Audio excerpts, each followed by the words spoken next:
Within 3 to 4 generations, almost everything about a person disappears. The specific sound of their laugh, the memory of their daily work, and the weight of their struggles are often erased from the record of the living. For the Çelpeteğ family, this loss was a tangible threat. Their lineage is tied to the Terkan region of Anatolia, a high-altitude, rugged landscape where the past was traditionally held only in memory. This document, the final version of Çelpeteğ, was created to halt that process. It is a meticulously compiled map of 7 generations. The author defines the mission at the top. The goal isn't to glorify the past, but simply to keep it from being forgotten. Compiling these names required years of tracing distant relatives and cross-referencing decades of spoken stories. It serves as a physical barrier against the natural erosion of the family's identity. At the top of this lineage sits the first father, Xelil. Because his life predates modern records, gaps are immediately visible. His birth and death dates are completely unknown. Most striking is his wife. Her name is unrecorded. Half the family's origin is lost. In Xelil's era, oral storytelling was the only method of record-keeping. While stories can carry a legacy, they are volatile. Once the person carrying the story is gone, the data they held disappears with them.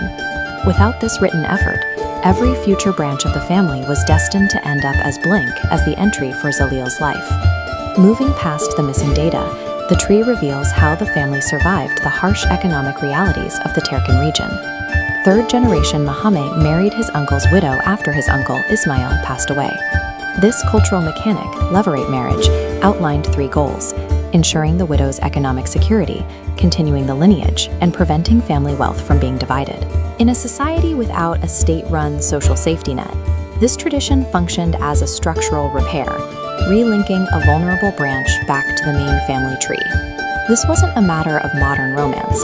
It was a practical necessity for the survival of the bloodline in an unforgiving environment. Life in these remote villages was defined by physical risk.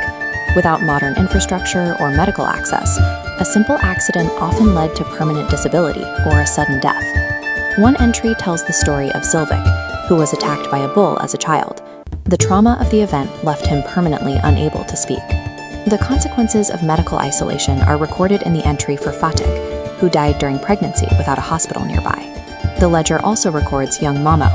While sick and trying to keep warm, he fell into the embers and died. These entries record the specific costs paid by individuals to ensure the family continued. It serves as a memorial for those lost along the way. The later pages of the document track a massive demographic shift. The family began to move away from the physical dangers of the rural villages. Modern branches of the family tree are now found in cities like Bursa and Diyarbakir, far from the isolation of Terkan. The documentation tracks a rise in socioeconomic status as well. It notes that Abbas entered politics, eventually serving in high-level roles across several parties. In these present-day branches, survival is no longer the daily question it was for earlier generations. The family continues to grow in a documented, urban world. We can trace the line all the way to Robin Poyraz, born into the world as recently as 2025. Robin Poyraz enters a history where their existence is automatically recorded, but they will only understand the sacrifices of those like Fatik or Mamo because a relative chose to sit down and write these stories. While an inheritance often focuses on material wealth, a written history offers a different kind of continuity, a record of where the family began and how it moved forward. It validates the core idea of the document. A person who knows their roots does not lose their way. Look at your own family's unwritten stories. How many names can you list before the details start to vanish? Someone in your family right now holds the last of the oral history. What disappears on the day they are gone?